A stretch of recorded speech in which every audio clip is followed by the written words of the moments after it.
Prevalence estimated for paranoid personality based on the probability subsampling from part 2 of the National Comorbidity Survey replication suggests a prevalence of 2.3%, while the National Epidemiological Survey on alcohol and related condition data suggests a prevalence of paranoid personality disorder of 4.4%.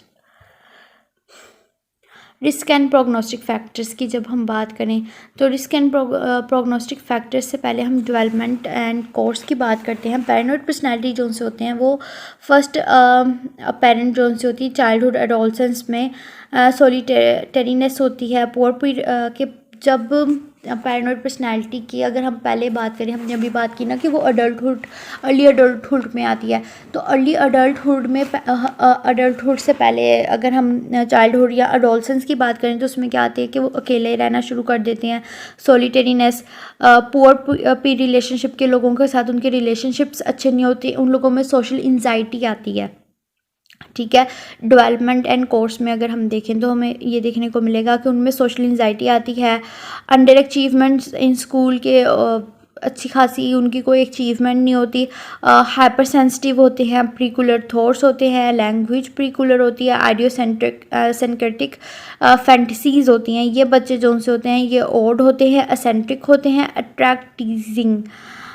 In clinical sample this disorder appears to be more commonly diagnosed in males, और ये ज़्यादा mails में होता है अगर हम clinical settings में देखें। उसके बाद अगर हम रिस्क फैक्टर देखें जेनेटिक एंड फिजियोलॉजिकली, तो some of the evidence of the increase prevalence of paranoid personality disorder is relative to the proband with schizophrenia, के वो लोग जो स्किज़ोफ्रेनिया के साथ थे या for a more specific familiar relationship with delusional disorder, कि यहाँ पे वो लोग जिनकी फैमिली में डिल्यूजनल डिसऑर्डर था। परसिक्वेटरी जो है वो डिल्यूजन की टाइप होती है, तो अगर डिल्यूजनल डिसऑर्डर परसिक्वेटरी टाइप होगा तब, और स्किज़ोफ्रेनिया जो से होते हैं उनकी जेनेटिक या फिजियोलॉजी या फैमिली हिस्ट्री में, तब हमें ये पैरानॉइड पर्सनालिटी डिसऑर्डर उस फैमिली में देखने को मिलेगा। उसके अलावा हमें कल्चर रिलेटेड डायग्नोस्टिक इश्यूज भी हम देख सकते हैं। अब अगर हम कल्चर रिलेटेड डायग्नोस्टिक फीचर्स देखें, some behaviours that are influenced by socio cultural context और स्पेसिफिक लाइफ सर्कमस्टांसेस के कुछ हमारे वैसे नॉर्मली अगर मैं बात करूँ उसको डिफरेंशियल डायग्नोसिस को डिस्कस करने से पहले कुछ हमारे ऐसे सोशो कल्चरल कॉन्टेक्स्ट वगैरह होते हैं या फिर हमारे लाइफ सर्कमस्टांसेस कुछ ऐसे होते हैं जिससे हम गुज़रते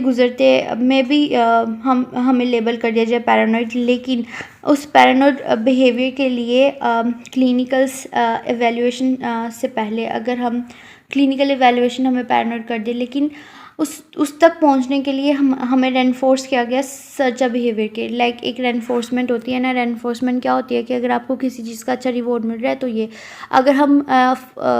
कुछ हमारे लाइफ एक्सपीरियंसेस ऐसे रहे हैं कि हमें हमेशा नेगेटिव रेनफोर्समेंट मिली है, लोगों पे यकीन करके नेगेटिव रेनफोर्समेंट मिली है हमें, और हमें कुछ ख़ास लोगों से जिनसे उम्मीदें लगाई उन्हें कुछ अच्छा खास उन उम्मीदों को पूरा नहीं किया, नेगेटिव रिइंफोर्समेंट मिल गई, अपने आप को वोर्दी न समझा, इतने वोर्थ नहीं निकली अपनी, नेगेटिव रिइंफोर्समेंट मिल गई। तो नेगेटिव रिइंफोर्समेंट्स भी अगर मिलें तो फिर जब उसकी क्लिनिकल इवैल्यूएशन करें तो मे बी पैरानॉइड पर्सनालिटी आ जाए। Members of minority groups, immigrants, वही चीज़ के माइनॉरिटी ग्रुप्स, इमिग्रेंट। अब अगर ऐसी जगह जहाँ पे ज़्यादातर मुसलमान रह रहे हैं उधर अगर एक कोई हिंदू रह रहा होगा, वो हिंदू हमेशा शक में रहेगा कि अच्छा मेरे दीन को कोई नुकसान पहुंचाया जा सकता है। ठीक है, तो इसी तरह इमिग्रेंट्स, कोई दूसरा माइनॉरिटी ग्रुप, कोई पॉलिटिकल या इकोनॉमिक रिफ्यूजी जो उनसे होते हैं, रिफ्यूजीज़ या वो इंडिविजुअल जो कि डिफरेंट बैकग्राउंड से ताल्लुक़ रखते हैं, वो जब बिल्कुल डिफरेंट और एक्सेसिव लोगों में आएंगे, वो लोग जो उनकी मकदार से ज़्यादा हैं और उनका दीन या उनका कल्चर या उनके प्रोफेशन बिल्कुल डिफरेंट है, तो वो डिफेंसिव हो जाएंगे और वो डिफेंसिव बिहेवियर में भी पैरानॉइड फीचर्स शो करें। उसके बाद अनफेमिलियरिटी में भी लाइक लैंग्वेज बैरियर आ जाता है, वहाँ पे भी वो लोग ऐसे ही करते हैं। इस तरह फिर हम देखते हैं कि जिन कैसे कैसे आते हैं। उसके अलावा अगर हम अब बात करते हैं डिफरेंशियल डायग्नोसिस की, तो personality change due to another medical condition, substance use disorder and other personality disorder, all दो इसके डिफरेंशियल डायग्नोसिस में सबसे ज़्यादा ज़रूरी हमें इसको करना है स्किज़ोफ्रेनिया, डिल्यूजन, बाइपोलर से डिफ्रेंशिएट करना है। अगर हम कामयाब हो गए कि हम इसको स्किज़ोफ्रेनिया और इन सब से कर सकें तो फिर हम बहुत जल्दी आराम से कर देंगे, क्योंकि ये थिंकिंग पैटर्न्स लाइक कॉग्निशन और फिक्स पैटर्न्स मतलब फॉल्स बिलीव्स, डिल्यूजन्स, इन चीज़ों को डिफ्रेंशिएट करना बहुत मुश्किल है, क्योंकि अक्सर हम इन चीज़ों को मिक्सअप कर देते हैं, कॉग्निशन को और उस चीज़ को। ओके, अब हमने mental personality change due to another medical condition, जाहिर सी बात है अगर उसकी कोई मेडिकल हिस्ट्री रही होगी, कोई मेडिकल कंडीशन रही होगी, स्टैंडर्ड नर्वस सिस्टम से रिलेटेड, लाइक अभी हमें पीछे पड़ा टेम्पोरल एपिलेप्सी ना, टेम्पोरल लॉब एपिलेप्सी अगर रही, तो इस तरह क्या होगा फिर में भी आ सकता है ये चीज़। उसके अलावा सब्सटेंस यूज़ डिसऑर्डर अगर हम देखें, सब्सटेंस यूज़ डिसऑर्डर में वही चीज़ के परसिस्टेंट यूज़ ऑफ सब्सटेंस की वजह से अगर उसमें ऐसी कोग्निशन, ऐसी अफेक्टिविटी एंड ऐसी इंटरपर्सनल रिलेशनशिप्स हो गए हैं तो फिर में भी पैरानॉइड ट्रेट्स आ सकती हैं। Paranoid trait associated with physical handicap, अगर वो फिजिकली हैंडीकैप है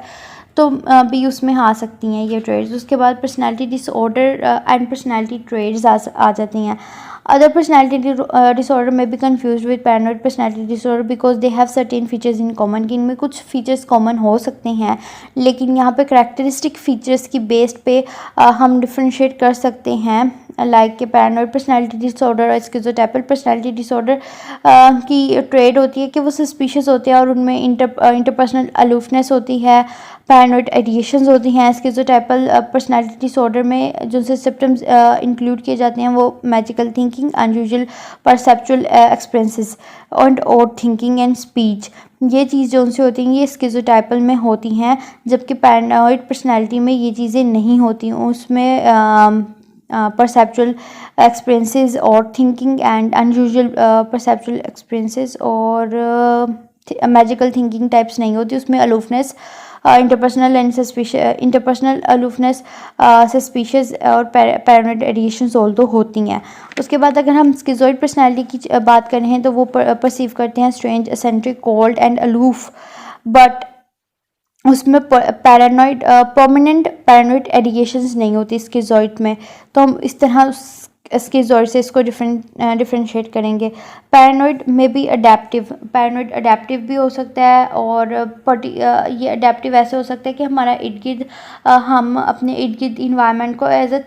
थ्रेटनिंग परसीव कर रहे हैं कि हमें कोई ना कोई ख़तरा है हमारे इर्द गिर्द के इन्वायरमेंट से, तब में भी हम पैरानॉइड ट्रेट्स को अडेप्ट कर लें। Paranoid personality disorder should be diagnosed only when these traits are inflexible, हम पैरानॉइड पर्सनालिटी डिसऑर्डर से तब ही डायग्नोस करेंगे अगर ये ट्रेट्स जो सी होंगी इनफ्लेक्सिबल होंगी, माल अडेप्टिव होंगी, कि हम जहाँ पे रह रहे हैं वहाँ पे इनकी ज़रूरत नहीं है लेकिन फिर भी हम इनको इस्तेमाल कर रहे हैं, जिसकी वजह से हम और हमारे इर्द गिर्द के लोग डिस्टर्ब हो रहे हैं, उनकी रोज़मर्रा की ज़िंदगी इंतहा से ज़्यादा डिस्टर्ब हो रही है, एक्सट्रीम डिस्टर्बेंस क्रिएट कर रही है, और हम इनफ्लेक्सिबल हो गए हैं लोगों को, और परसिस्टेंट हो गए हैं हम लोगों, और ख़ुद भी सांस नहीं ले रहे, लोगों को भी नहीं लेने दे रहे, और significant functional impairments, subjective distress वगैरह आ रहे हैं हमारी लाइफ में। तो फिर हम other personality disorder and personality trait से इसको डिफ्रेंशिएट कर रहे हैं।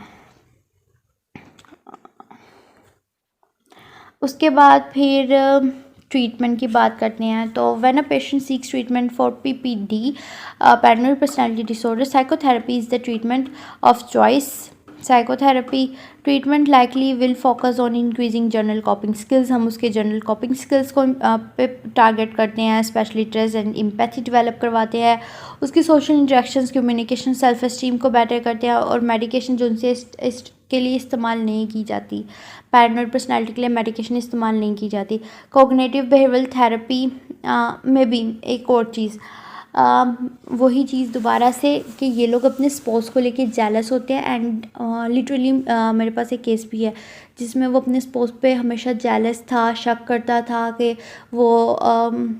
शक करता था और ये भी शक करता था कि लोग उसको देखते हैं और ये भी लोगों को देखती है, लोगों से बातें करती है, लोग भी इसको देखते हैं और देखना चाहते हैं।